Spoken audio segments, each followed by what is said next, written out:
When we walk into a room, before we've said a single word, before we've shared an idea, before we've even shaken a hand, people are already forming opinions about us. Science shows it takes only a few seconds, some studies say as little as 7, for others to decide whether we are trustworthy, competent, or likable. This isn't about fairness. It's about how the human brain is wired to make sense of the world quickly. Our ancestors depended on these snap judgments for survival. In a split second, they had to determine if someone approaching was friend or foe, safe or dangerous. While the context of our lives has changed, the biology hasn't. Today, those same instincts decide if we are someone worth doing business with, someone worth listening to, or someone worth following. That first glance, the way we carry ourselves, the tone of our voice, it all becomes data points for the brain to process. And the brain loves shortcuts. Instead of waiting to gather all the information, it relies on these initial cues to draw conclusions fast. This is why two people can walk into an interview with the same résumé, but the one who radiates confidence and warmth gets the nod. First impressions also have a compounding effect. Once an impression is formed, confirmation bias takes over. If someone thinks you're credible from the start, they'll notice the things you do that reinforce that belief. If they doubt you at the beginning, they'll spot every small misstep as proof they were right. In other words, the first 7 seconds don't just matter. They can define the lens through which everything else is seen. Consider the difference between walking into a meeting with your shoulders slouched versus standing tall and open. The latter communicates presence and assurance without a single word. People don't consciously analyze these things, but subconsciously, their brain is telling them whether they should lean in or tune out. The impact of these micro-judgments extends far beyond first encounters. They influence whether a client decides to trust you with their business, whether a team believes in your leadership, or whether an audience feels compelled to hear your message. These are opportunities won or lost in moments that feel insignificant but carry immense weight. It's not about dressing a certain way or memorizing the perfect handshake. It's about understanding that humans are emotional creatures first, rational creatures second. The impression you create is less about what you say and more about how you make others feel in those first seconds. Safety, warmth, and authenticity are signals our brains are always scanning for. When we understand why first impressions matter so deeply, we begin to see those initial seconds not as pressure, but as possibility. They are a chance to communicate, without words, that we are trustworthy, confident, and ready to contribute. Our brains are designed to process an overwhelming amount of information every second. To survive and function, we rely on shortcuts, mental pathways that help us make decisions quickly without analyzing every detail. These shortcuts, often called heuristics, are not flaws. They are features that allow us to navigate the complexity of human interaction at remarkable speed. When we meet someone new, the brain doesn't pause to gather a full profile of who they are. Instead, it scans for immediate cues: posture, tone, eye contact, facial expression. These signals help the brain answer primitive questions: am I safe here? Can I trust this person? Should I invest my time in listening to them? The conclusions may not always be accurate, but they are fast, and in many cases, they are effective enough to keep us moving forward. This system is the reason first impressions carry so much weight. The brain leans on these shortcuts not out of laziness, but out of necessity. Without them, we would be paralyzed by overthinking in every social exchange. Imagine needing minutes, not seconds, to decide if someone was credible enough to hire, befriend, or follow. It would be impossible to function in the pace of modern life. One of the most common shortcuts the brain uses is the halo effect. If someone appears confident, we often assume they are also competent. If someone smiles warmly, we assume they are kind and trustworthy. These assumptions aren't grounded in fact, but they allow the brain to create a working model of who the person might be, buying time until more evidence appears. Another powerful shortcut is the snap judgment of similarity. When we detect shared values, accents, or behaviors, the brain quickly tags someone as part of our tribe. This can make us more open, more generous, and more forgiving in those first interactions. Conversely, when cues signal difference, the brain may trigger caution, asking us to protect our resources or withhold trust until proven otherwise. The fascinating truth is that these mental shortcuts operate beneath conscious awareness. Most of us don't realize we've made a decision until after it's already formed. We meet someone and say, "I just have a good feeling about them," or "something feels off," when in reality, our brains have already processed dozens of subtle signals in milliseconds. Because these judgments happen so quickly, they often override logic. We might overlook credentials if someone fails to make eye contact. We might trust someone less qualified because they carry themselves with confidence. The brain privileges safety and emotional clarity over raw information in those crucial opening moments. What's important to remember is that this system is not about bias in the moral sense. It's about biology. Our ancestors, who could quickly distinguish friend from foe, ally from threat, were more likely to survive and pass on their genes. Today, that same system influences boardroom meetings, job interviews, and first dates, shaping outcomes long before rational thought has a chance to intervene. When we think about making a strong first impression, many of us focus on saying the right words, delivering the perfect introduction, or crafting a flawless response. But people are rarely moved by perfection. They are moved by presence, the sense that in those first moments we are genuinely there, fully engaged and open to connection. Presence is not about rehearsed lines or polished performances. It's about the energy we bring into the room. Do we carry tension or calm? Do we radiate warmth or distance? Long after the exact words fade from memory, what lingers is the emotional experience of how we made someone feel. Think about the people who stand out in your own memory. Chances are you don't recall every detail of what they said, but you remember the comfort, inspiration, or confidence they gave you. Presence creates emotional resonance, and that resonance is what anchors us in people's minds. Perfection, on the other hand, can backfire. When we focus too much on getting everything right, we often appear rigid, rehearsed, or even distant. Others may sense that we are more concerned with protecting our image than connecting with them.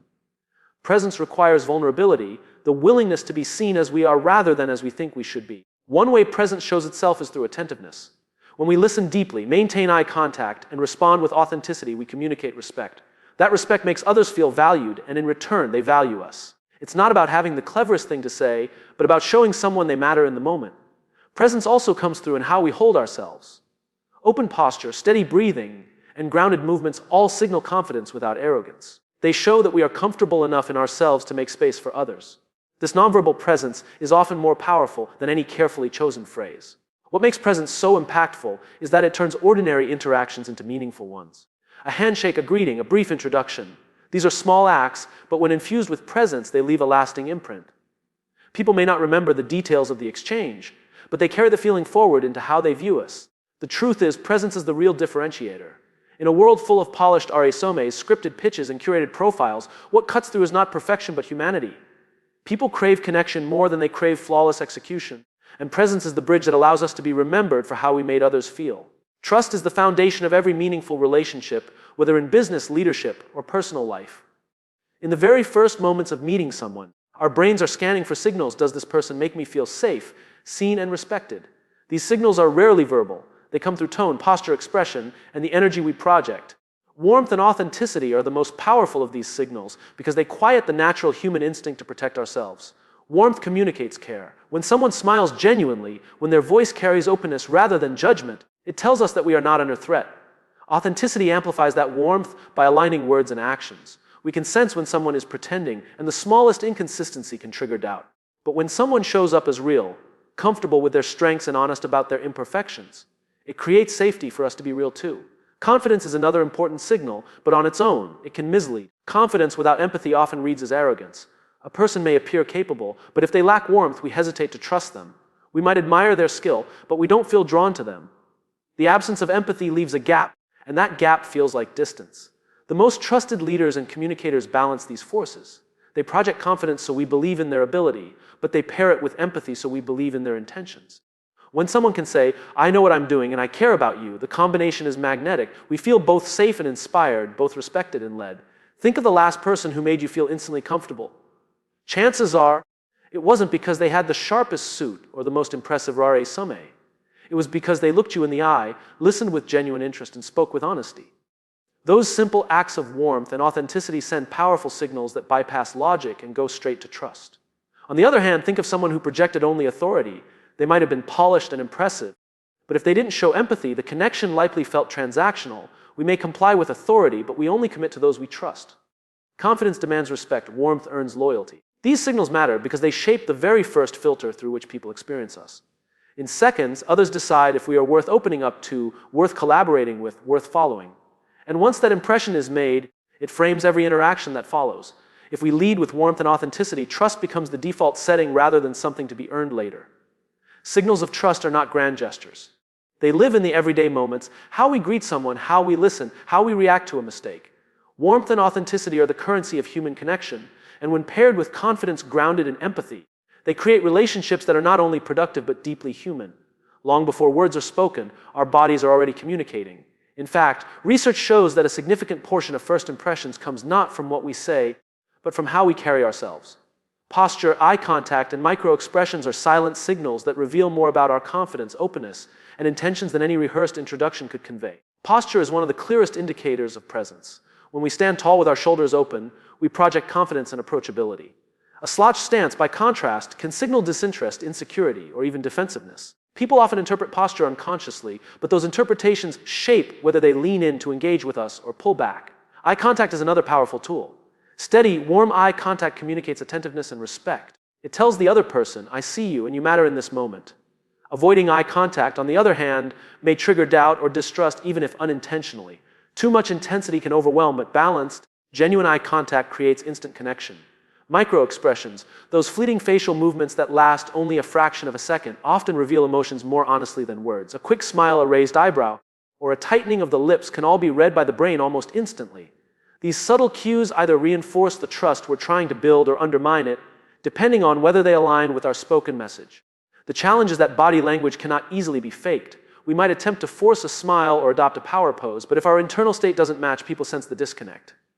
Authenticity is key. The most effective body language flows from genuine presence. When we are comfortable, grounded, and truly engaged, our posture, expressions, and gestures naturally align. Think of a leader walking into a room. Before they speak, their stance sets the tone. Do they stride in with openness, or do they close themselves off with crossed arms? Do they meet people's eyes with curiosity, or do they glance past them in distraction? In those first seconds, the room has already made a decision about whether to follow their lead. Body language also carries cultural weight. While the specifics may vary across societies, the underlying principle remains nonverbal cues shape perception faster than words. A bowed head in one culture might signal respect, in another it might read as submission. Understanding the universality of presence and the nuances of culture allows us to communicate more effectively across boundaries. Ultimately, body language is the unspoken amplifier of our message. It is the bridge between intention and perception, between what we hope to communicate and what others actually receive. In those initial seconds, it often speaks louder than anything we say, shaping the emotional tone of every interaction that follows. When we think about making a strong first impression, most of us focus on what we will say. Yet the truth is that one of the most powerful ways to stand out is not through speaking, but through listening. In those initial moments, people are less interested in hearing how brilliant we are and more interested in sensing whether we recognize their worth. Listening is the fastest way to communicate that value. Listening is not a passive act. It is an active signal that says, you matter enough for me to give you my full attention. When we put down distractions, maintain eye contact, and lean into someone's words, we demonstrate respect. That respect creates trust, and trust opens the door to deeper connection far faster than any polished self-introduction. The irony is that many people approach first impressions as if they need to impress. They prepare clever lines, rehearse answers, and focus on showcasing their expertise. But people rarely remember the person who dominated the conversation. They remember the one who made them feel understood, even a brief exchange. Listening also helps us adapt. When we truly pay attention to someone's words, tone, and body language, we gather valuable information about who they are and what they care about. That information allows us to respond in ways that resonate, rather than offering generic or misplaced remarks. It is through listening that we find the quickest path to relevance. There is also a psychological layer at play. Humans are wired to crave acknowledgement. When someone listens deeply, it affirms our sense of importance. It tells us we are not invisible. In those first moments of being heard, we naturally become more open, more trusting, and more receptive to the person in front of us. Listening creates a powerful contrast in a noisy world. Most interactions today are rushed, distracted, and transactional. When someone takes the time to pause, focus, and truly hear us, it feels rare. That rarity alone makes the listener memorable. They stand out not because of what they said, but because they created an experience of being valued. Leaders who understand this principle often begin conversations by asking questions rather than delivering answers. They flip the script, recognizing that credibility grows not only from what they know, but from how well they understand others. This approach shifts the first impression from self-centeredness to mutual respect, setting the stage for stronger collaboration. In the end, listening in those first moments is not about strategy, it's about humanity. It is the simple, profound act of valuing others before seeking to be valued ourselves. And in doing so, we often find that people are far more willing to hear our ideas, trust our intentions, and remember us long after the words themselves have faded. A strong first impression can open a door, spark curiosity, and create an initial sense of trust. But what truly determines whether that trust lasts is consistency. People may be impressed in the moment, but they are always watching to see if our actions align with our words over time. A first impression is the invitation. Consistency is what proves it was real. Consistency signals reliability. When someone shows up the same way across different situations, calm under pressure, respectful in conversation, honest in decision-making, we begin to believe they can be counted on. This reliability becomes a foundation for respect, because respect grows when people know they don't have to guess who we will be tomorrow. Without consistency, even the strongest first impression crumbles. If someone starts with warmth but later shows indifference, or if they appear confident but then act irresponsibly, the inconsistency breeds doubt. Inconsistency feels like deception, and once trust is broken, the original impression no longer matters. What makes consistency powerful is that it doesn't require perfection. People don't expect us to always get everything right. They expect us to be steady in character. Admitting mistakes, following through on promises, and treating people with fairness again and again carry more weight than flawless performance in a single moment. Think about the colleagues, friends, or leaders you respect most. It's rarely because of one dazzling introduction. It's because, over time, they proved that the way they showed up on day one was not an act. Their reliability became part of their reputation, and their reputation became their influence. Consistency also provides comfort. In uncertain or high-pressure environments, people look for those who bring stability. The person who maintains composure and integrity, regardless of circumstances, becomes a touchstone others rely on. That steadiness builds respect that endures far beyond the first meeting. Even small actions matter in reinforcing consistency. Responding promptly, keeping commitments, and showing the same level of courtesy to everyone. These patterns accumulate. Over time, they form a story about who we are, and that story carries more influence than any single encounter could. A first impression may spark attention, but consistency is what deepens relationships. It transforms curiosity into trust, trust into respect, and respect into loyalty. The lasting impression we leave is not written in a single moment, but in the rhythm of our behavior day after day. First impressions are often framed as tests, moments where we feel pressure to prove our worth, showcase our competence, or deliver the perfect introduction. But reframing them as invitations changes everything. Instead of being about performance, they become about possibility. Each encounter is not a judgment to pass, but a doorway to connection, trust, and future opportunities. When we see first impressions as invitations, the pressure lifts. We no longer need to cram our value into the first 7 seconds. Instead, we can focus on creating space for a relationship to grow. This shift allows us to show up with authenticity because we are not performing, we are opening a door. An invitation signals welcome. It says, I am here, and I am open to knowing you. This attitude transforms the dynamic from self-promotion to mutual discovery. Rather than trying to prove ourselves, we invite others into a shared space where trust can begin to take root. Consider how this perspective alters body language, tone, and presence. When we approach a meeting as a test, our energy tightens. We rush to impress, we overthink, we push too hard. But when we approach it as an invitation, our energy softens. We listen more, we smile more, we create ease. That ease is magnetic because it lowers defenses and makes others feel safe. First impressions as invitations also acknowledge that relationships unfold over time. No single moment can capture the full depth of who we are. What we can do, however, is set the tone for future interactions. By creating an opening, we plant the seed for trust and respect to grow in the days, weeks, and months ahead. This approach also helps us navigate mistakes. If we stumble on our words or feel nervous, it matters less when the other person senses our genuine openness. People are forgiving when they feel our intent is to connect rather than to impress. The invitation outweighs the imperfection. Leaders, mentors, and peers who embody this mindset often stand out. They don't make others feel evaluated or tested in early moments. Instead, they make them feel welcomed. Their first impression leaves behind not pressure, but possibility, a sense that something meaningful could develop. Ultimately, treating first impressions as invitations reminds us that the goal is not to prove ourselves in an instant, but to open a door wide enough for trust, collaboration, and opportunity to walk through. Each encounter is the beginning of a story, and how we extend that invitation shapes what the story can become.